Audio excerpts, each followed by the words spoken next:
Listen to me carefully, because in moments like this, the thing that hurts people most is not that the system is complicated, it is that they are looking at the wrong part of the system.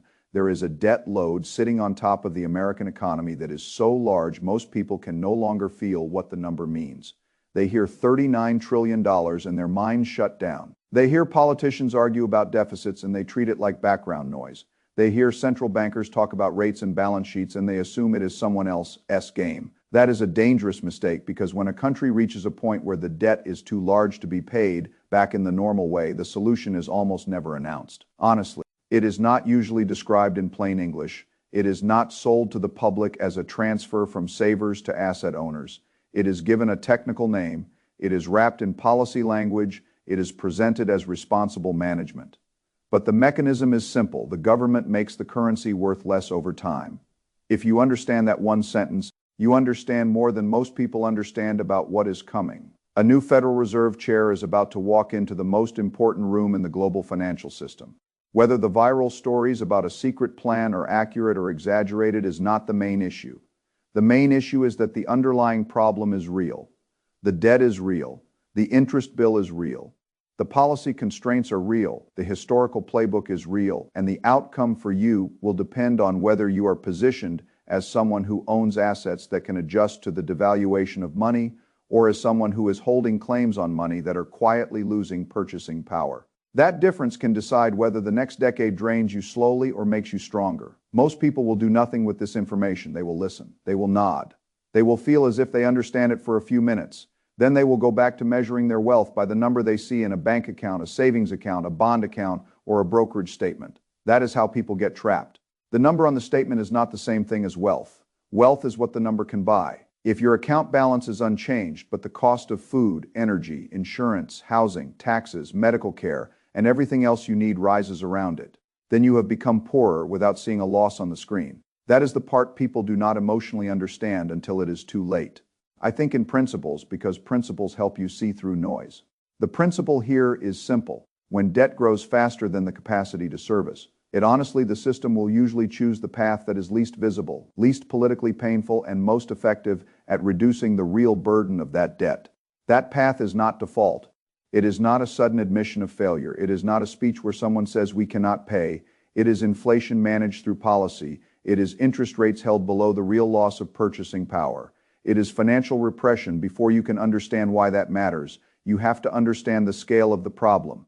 The United States national debt is around $39 trillion. That is a number so large that ordinary human intuition cannot process it. If you spent $1 every second without stopping from ancient history to today, you still would not have spent $1 trillion. The debt is not 1 trillion. It is 39 times that, and it is not still. It is moving. It is growing. The debt has been expanding by trillions in short periods of time, and it is increasing by billions of dollars every day. That means the country is not merely carrying an old burden. It is adding to the burden while the interest meter runs. The part that should make people more concerned is not even the debt itself. Large countries can carry large debts for long periods when the cost of carrying those debts is manageable. The dangerous part is the interest cost. The United States is paying roughly $1 trillion a year just in interest. That money does not build a road, it does not defend a border, it does not educate a child, it does not pay down the principal. It is simply the cost of past spending. It is rent on yesterday's decisions. When interest costs become one of the largest parts of the federal budget, the system changes. It becomes harder to spend, harder to cut, harder to tax, harder to grow, and harder to maintain confidence. The machine becomes more rigid. The number of good choices declines. That is where we are. When you send money to the government through taxes, a meaningful portion of that money now goes straight to interest on debt that was already created. You are not only funding current government, you are funding yesterday's promises, yesterday's deficits, and yesterday's political avoidance. This matters because the Federal Reserve sits at the center of the interest rate system. It does not control everything, but it controls enough to matter. It influences the cost of money. It influences the value of cash. It influences asset prices. It influences the incentives of savers, borrowers, banks, pension funds, corporations, and governments. And now the person leading that institution may change at exactly the time when the debt problem is becoming impossible to ignore. That is why I do not look at this as a personality story. I do not care about the theater, I care about the machine. Most people are confused about the Federal Reserve because the name creates an illusion. It sounds like a simple part of the federal government. It sounds as if it is just another agency. But the structure is more complicated than that. The Federal Reserve System includes regional Federal Reserve banks. Those regional banks are not ordinary government departments. They have a unique structure. They are connected to member banks. Large commercial banks hold stock in their regional Federal Reserve banks. They have representation in the system. They are inside the architecture, not just outside lobbying it. This does not require a conspiracy theory. It is not hidden enough to be a conspiracy. It is structure. And when you understand structure, you stop being surprised by outcomes. The financial system is built around the protection of the system itself. That means banks, asset prices, credit markets, bond markets, liquidity, and confidence. The system does not care about the purchasing power of an individual saver in the same way it cares about the stability of the credit machine. That is not a moral statement. It is an operating principle. If you understand the operating principle, you can position yourself. If you do not understand it, you become the material that the machine uses to keep itself running. This is why the national debt and the Fed cannot be looked at separately. If the debt cannot be solved through the obvious routes, the system will use the less obvious route. So let us examine the obvious routes. People say, tax the rich. That sounds simple. It feels emotionally satisfying, but when you run the arithmetic, the scale is not enough. Even if you could confiscate enormous amounts from the wealthiest people, you would not solve a $39 trillion debt problem that is generating a $1 trillion annual interest bill. You might create a political headline, you would not solve the compounding math. Then people say cut spending again. The idea is directionally understandable. But look at the actual federal budget. Social Security, Medicare, defense, and interest payments dominate the structure. Interest cannot simply be cut without default. Social Security and Medicare are politically explosive. Defense is politically entrenched. The cuts required to change the trajectory would be so large that the political system is not built to tolerate them. Then people say, grow out of it. Growth is the best answer in theory. If the economy grows faster than the debt burden becomes more manageable. That is the cleanest path. But if the debt is growing faster than the economy, and the interest bill is growing automatically, then growth has to be extraordinarily high to change the math. You cannot assume heroic growth just because you need it. Reality does not care what outcome is convenient. So when taxes are insufficient, cuts are politically impossible, and growth is not fast enough, the system has one remaining path. It makes the debt smaller in real terms by making the money smaller. That is financial repression. Financial repression means the government and central bank environment is shaped so that interest rates stay below the actual rate at which purchasing power is being lost.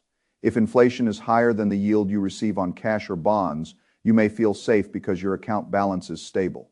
But in real terms, you are transferring wealth to the borrower, and the largest borrower is the government. That is the key. If the government owes you $100 and over time the currency loses a large portion of its purchasing power, the government can repay the same nominal $100 with dollars that buy much less. The number is honored, the value is not. This is how debts get reduced without being paid. Honestly, it has happened before. After World War II, the United States had a very large debt relative to GDP. The debt burden was frightening. But over the following decades, through a combination of growth, inflation, policy controls, and interest rates held at levels that benefited the borrower, debt to GDP fell dramatically. The debt was not eliminated by moral discipline. It was reduced in real terms through a policy environment that punished savers and rewarded asset owners.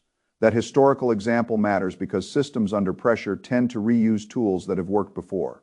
The names change, the speeches change, the mechanism does not. Savers feel safe until they realize their safety was nominal. Asset owners look risky until people realize that assets are often the thing that adjusts upward when money is debased. This is why I say the next decade is not about predicting one speech, one meeting, one nominee, or one rate cut. It is about recognizing the drift. There is a narrative circulating around Kevin Warsh and the idea that a new Fed chair has a plan to cancel America's debt.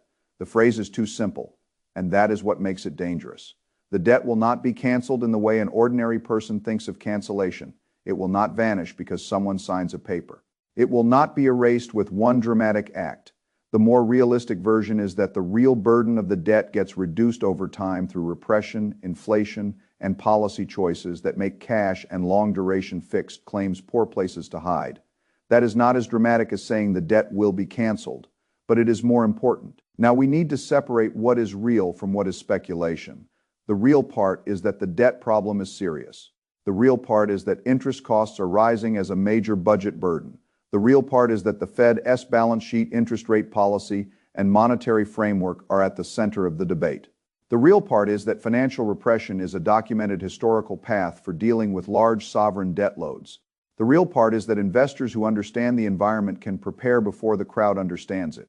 The speculative part is the precise calendar. People love exact dates because exact dates create urgency. They create clicks. They make uncertainty feel controllable, but markets and policy do not usually move according to the viral calendar.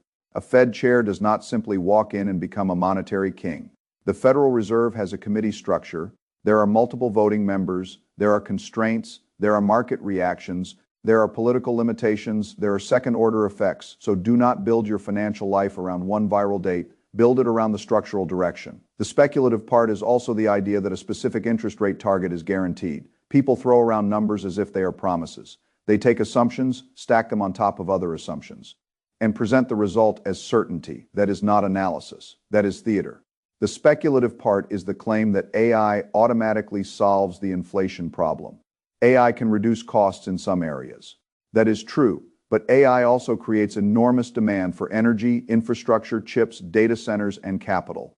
It can be deflationary in one channel and inflationary in another. It can raise productivity while increasing resource demand. Anyone who tells you the outcome is guaranteed is making a guess. So what do we know? We know the debt path is difficult. We know the interest burden matters. We know the political system has limited ability to impose visible pain. We know the least visible tax is inflation. We know financial repression has been used before. We know savers with too much cash and too many fixed claims tend to suffer in that environment.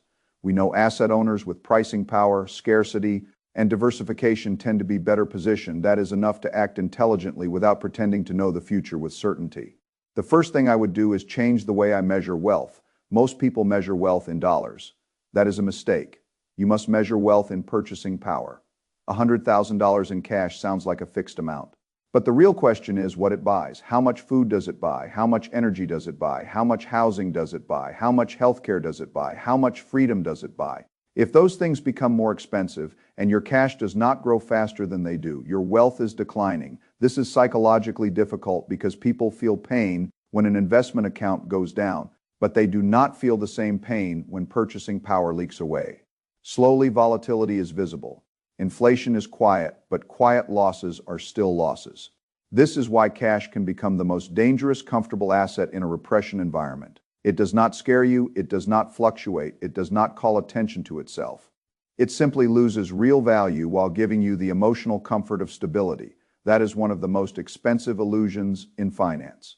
I am not saying never hold cash. Cash is useful. Cash gives optionality. Cash allows you to meet obligations. Cash allows you to act when others are forced to sell. But there is a difference between holding enough cash for liquidity and holding significant wealth in cash because you are afraid to make decisions.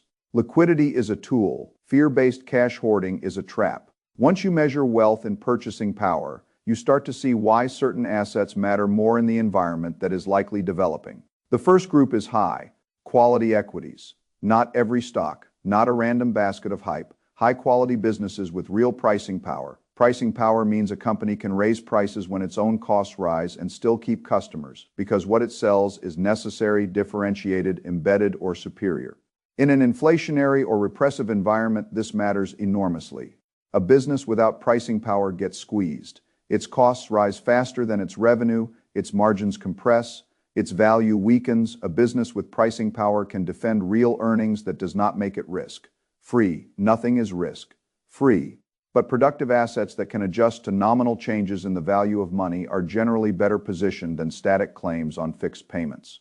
The second group is hard assets, gold, silver, real estate, physical assets with scarcity, things that cannot be printed by policy decision, things that exist outside the direct promise of a currency issuer.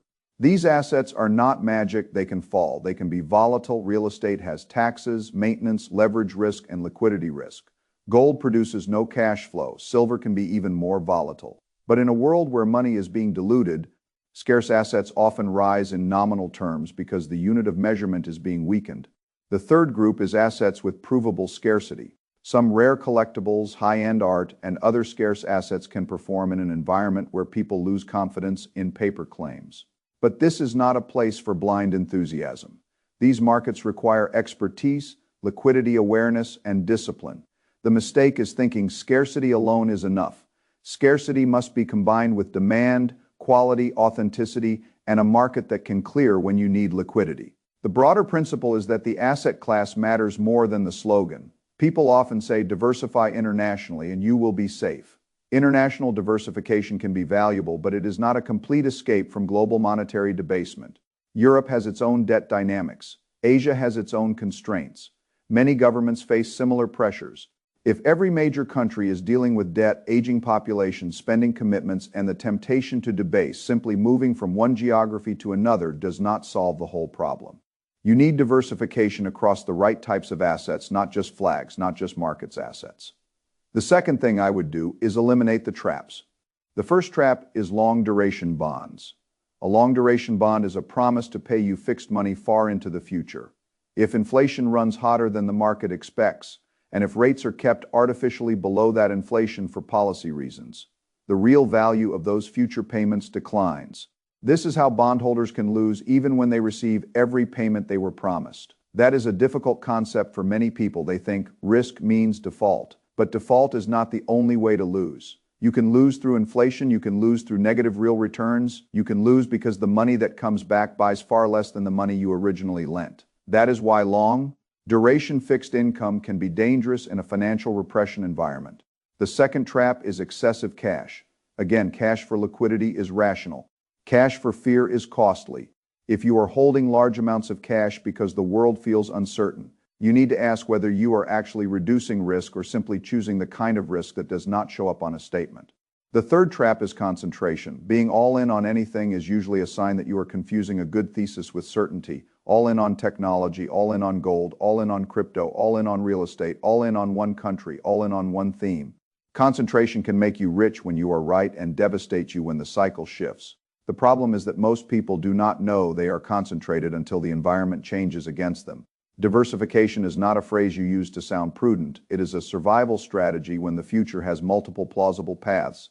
A good portfolio is not designed for one perfect forecast. It is designed to survive the fact that the forecast can be wrong. That is the heart of risk management. You do not need to know exactly what the new Fed chair will do on the first day. You do not need to know whether a specific rate will be 2.7% or 3.1% or some other number.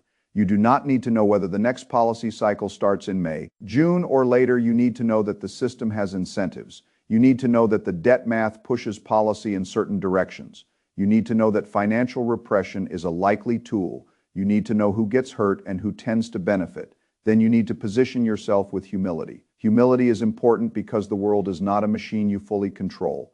It is a system of systems. Monetary policy interacts with fiscal policy.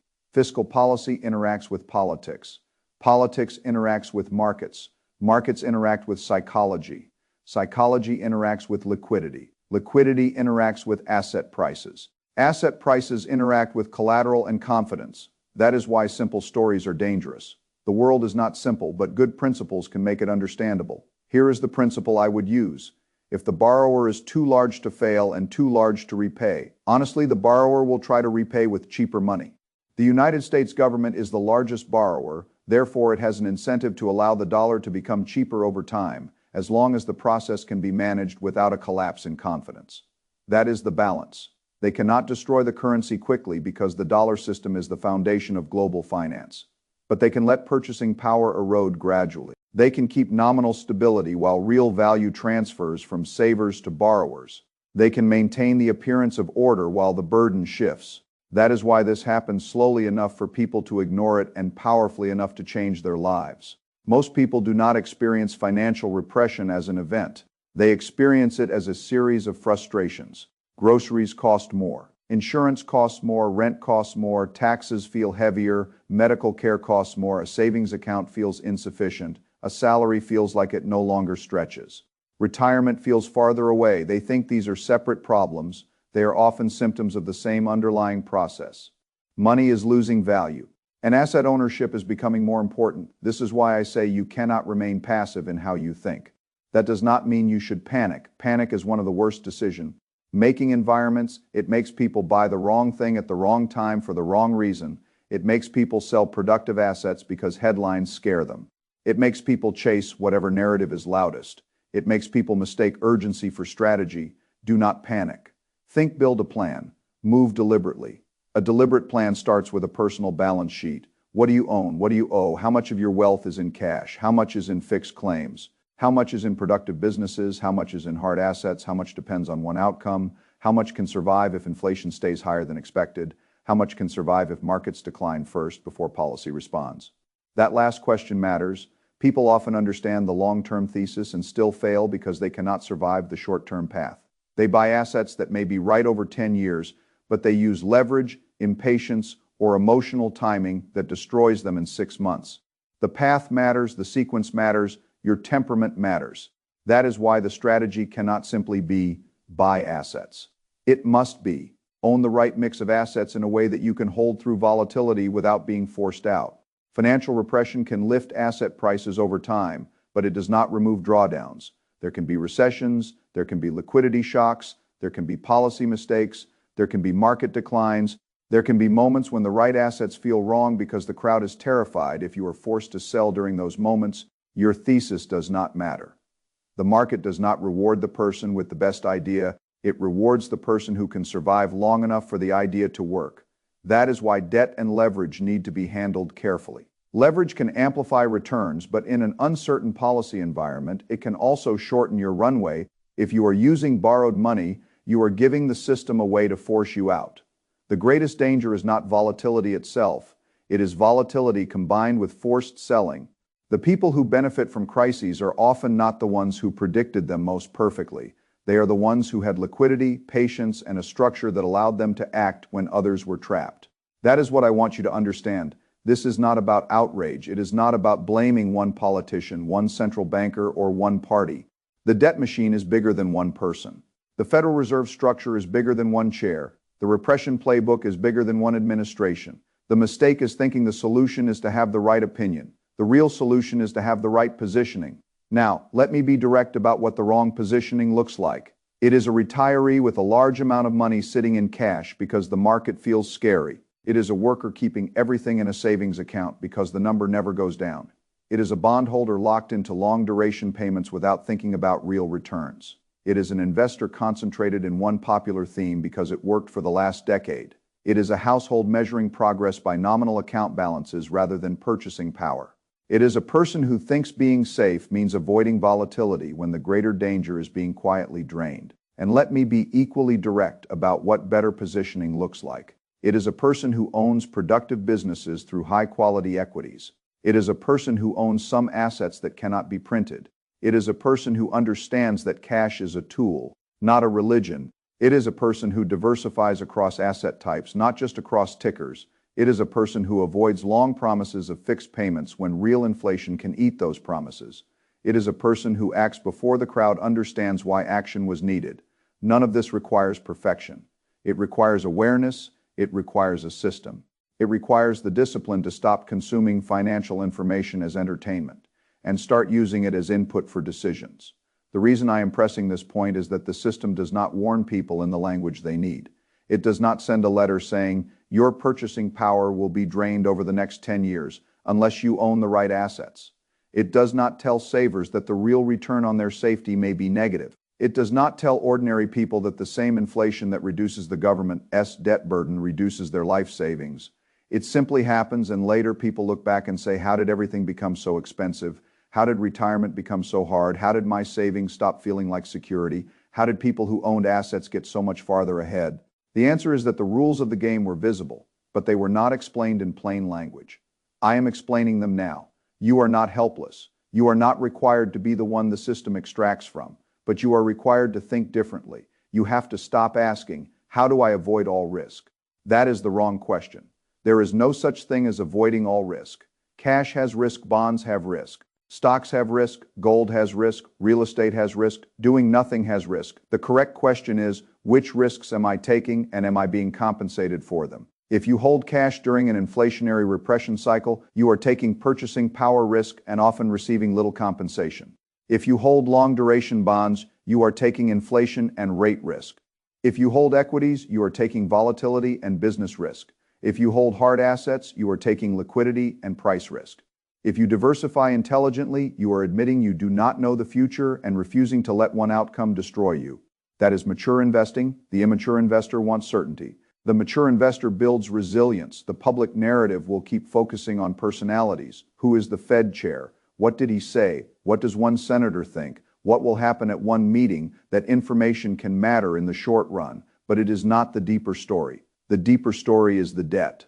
The deeper story is the interest burden. The deeper story is the political impossibility of honest adjustment. The deeper story is the old playbook being prepared again under modern language. The deeper story is that the same system that feels stable can transfer wealth quietly from savers to asset owners. If you see that, you can respond. If you do not see it, you will likely feel the effects and not understand the cause. The choice is not whether the machine runs. The machine runs. The choice is whether you understand which side of it you are on. There will be people who hear this and say it is too negative. I do not see it that way. Reality is not negative. Reality is just reality. The goal is not to be optimistic or pessimistic. The goal is to be accurate. If you are accurate, you can be calm. If you are calm, you can be strategic. If you are strategic, you can act before panic forces everyone else to act.